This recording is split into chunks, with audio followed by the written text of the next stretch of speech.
कपिला, तुझ्या कपड्याचा धागा निघाला होता, तू काय केलंस? स्वामी दाताने तोडला.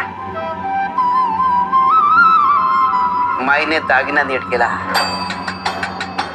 हे कपडे तुम्ही स्वतः करता निवडले, याची काळजी घेतली. पण ज्या शरीरावर तुम्ही हे कपडे चढवले ते शरीर कोणी निवडलं? स्वामी तुम्हीच. आयुष्यात देखील काही नाती तुम्ही निवडता. मित्र, सहकारी, बायको अशी विविध नाती. पण रक्ताचं नातं मात्र तुम्ही निवडत नाही, ते देव तुमच्या करता निवडतो. त्या नात्यांचा अनादर म्हणजे देवाचा अनादर.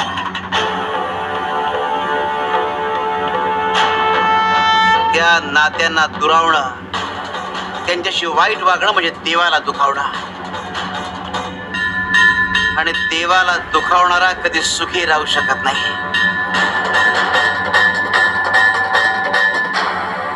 शिव शंकर शंभो.